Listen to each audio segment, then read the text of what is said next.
Thanks for joining us this morning, Coach. Good morning, guys. Hey, Coach, we were talking about this. Yeah, I'm sorry. I mean, you have a back-to-back game. You faced the Bruins last night. You get the win. Congrats on that. Then you have to hop on a charter, fly down to Raleigh. I mean, a compressed day. You have today's game day again. You could have easily said to your PR people, like, hey, you know what? Let's move the Junks to a different day or later in the day. You're like, no, I'm going to get this done at 7 o'clock. What time did you walk into your hotel room? I think we got in around 1:40. Ooh. So you got to bed, call it 2:15, 2:30? Yeah, somewhere around there, yep. Are you going to go back to bed after you hang up the phone? No. We'll, I don't know how you do it, man. Yeah. Let me ask you this, Coach. Now, I know that players, especially on game days, they treasure their naps. Some local DJs that you may be talking to, they're big on naps too, okay? Do coaches, do you and your coaching staff, do you ever get time to sneak in just a quickie on game day, or is it's all business? Yeah. No, game day, absolutely naps. There is time for that after pregame skate, lunch, and before we have to be back at the rink. So depending on the day, some coaches will take little naps, some won't. I'm usually hit or miss. I'm probably, I would say 50-50. If I know that like we have a back-to-back or we have a practice the next day, I'll try to get some work done after the game. So I try to get a little bit of a nap that day so that I'm not completely gassed and can't really pay attention to the film after the game. So some days I'd say I'm 50-50. Okay, very good. Who sleeps on the plane? Oh, everybody. So a lot of the players do. Like if we're traveling, not after games, they would be more, like when we're traveling at 1 o'clock or after practice and heading to a city. Some of the coaches get into. I can actually sleep after games. I get really tired, so I'm usually good for about an hour on the plane, and after that, I start to doze off. Hey, we saw the scene where Ovi was at a local bar with Ryan Leonard. You cool with that? Oh yeah. That's they're just taking Leno for dinner, and all of our guys. They do an amazing job of that, of making sure that they make a point to welcome him in with open arms and spend some time with him, get to know him, start to create those relationships, making him feel at home. So going out for dinner and that, and experience in Boston College, I think they were on, I don't know this for sure, but I think they were on the Boston College campus there. I think so, yeah. Yeah, I got no issue with that. It's the same, like this, people ask about our team and the togetherness and the depth and all the things that the guys that are having great seasons that are just new to the team, Chicky, Logan Thompson, just go down the list. Doobie, and I think there's something to that. When players feel comfortable in an environment, whether it's from the coaches or the leadership group, you can put a lot of things in your mind at ease and just play and feel really good about yourself and your standing inside of a team. And that's, I think, an important part of having individual success or playing at your highest level. And our leadership group does an amazing job of that. Carbs, talk about Leonard a little bit for those of us that are, I'm not locked in on college hockey. I didn't know this guy was such a stud. I know you drafted him a couple years ago, like 8th, whatever. How unusual is it for a kid to just get eliminated from the tournament and go right in, be a top 6 guy for you? I mean, what an ad if he actually is the player that everybody thinks he is. He certainly looked like it in his debut last night. How rare? Could you put this in context for us? Like how much you've been looking forward to this? How rare this is? Because to me, it just seems like, oh my God, what an ad. Like you're taking a kid right out of college. You have so much respect for him. You're starting him right away, top 6 guy. I mean, this is an unbelievable ad for your playoff push. Yeah, and so I'll try to be as quick with this as possible because you're right. It's a unique situation. It's like, how does this happen in the sport? So Ryan Leonard, we picked, I believe, 8th overall, right? Yep, right. That's right. 2023. Okay, so after we took him 8th overall, you have high hopes. That following year, he had an incredible year. So automatically he starts to get on the radar of like, wow, what a great selection by the Washington Capitals. This guy looks like he's going to be a star. This year, he even doubled down on that and was playing at an even higher level. So right away, you have people that evaluate prospects that are not in the NHL, whether it's in college, major, junior, in Europe, and they're going, this young man looks like he's going to be a star. So he's playing well outside, and some people said he's the best player not playing in the NHL. So that would be college, major, junior in Canada, and then in Europe. Wow. So when his season ends and he decides to turn pro and sign, him coming into our team, it's amazing for the organization and for the future of the organization. Now, I will say this, he is still a very, very young man. Right. So to think the NHL it's not like the NBA where, you can step in and sort of it's closer to that than baseball, but there still is some development needed in your first couple years to really get a grasp on the league and to feel comfortable. And you're playing against, grown men. So he's going to play. You can see the potential already in one game. Mm-hmm. He's a hockey player. He competes. He's physical. He can shoot it. He's got all these tools. But we don't expect him to come in here and save the world and all of a sudden, have to carry us through. No, but it's a great ad. Have you had Carbs, have you had an opportunity to have your hands on him at all since you drafted him, or you had to wait until he signed? Like, have you been in a rink with him? Have you been able to work with him? Yeah. So that's another unique thing about our sport is the major junior, and I won't get crazy into this, but major junior players are allowed to come to our training camp and allowed to play in exhibition games. So I'll give you a comparison, but college players are not allowed. Okay. So Ryan Leonard's been to our development camps. That's a summer camp that you have in July. Okay. There's no NHL players there. It's just all your young prospects, and you have 4 days of on ice, off ice stuff in the middle of the summer. The major junior guys, so for example, little Protoss's little brother, he was able to come to our actual training camp. Okay.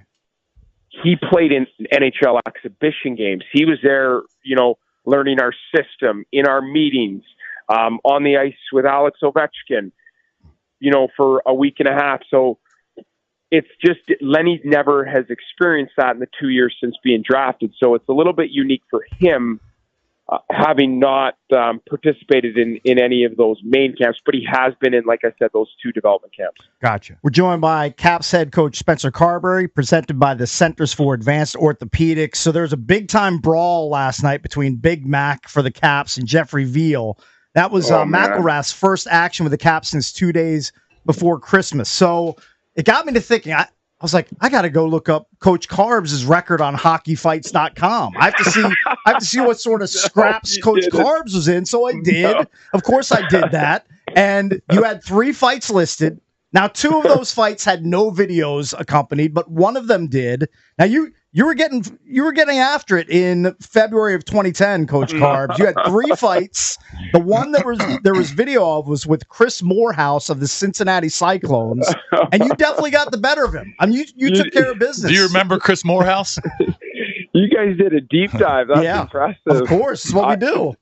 Thankfully, they've gotten rid. There's been a few years. I don't know if I told you guys this, but for a while there in the minors, I was scrapping to hang on and keep a job. So there's a few seasons. I think I had 25 majors in the 1 year, maybe even 30 the following year, and having to take on some big boys that were outside of my weight class. But I had to.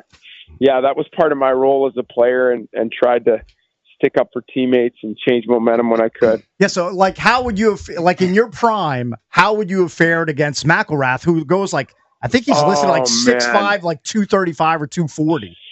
Yeah, I had to take on a few of those guys. Yeah, and that is not fun. I have so much respect for guys because I've lived it to a very, very smaller degree, but. And for me as a smaller guy, that's when you're looking at, I remember a couple guys, there were some, Justin Johnson was one of them. He was a tough guy. and you'd know you're playing against him that night, and you couldn't nap and sleep, and you're like, I know what's coming tonight. Yeah. But Mac he's such a warrior, and an unbelievable teammate. Works so hard every day. He did the read yesterday and just put it so eloquently and perfect about how much he loved being a part of this team, and was excited to go out and battle with the guys again after having a little bit of time off from that. Carbs, this might be a great question. If it is, it's mine. If it's a dumb question, it's my producer's. But now that Ovi's getting real close, needs 4 in 8 games, and he scored last night, are you guys designing plays specifically to get him more shots, or is it still just the same offense you guys run every game? Good. No, that's a good question. Yeah, it was mine. Thank you. Thank you. My question. It's a good question.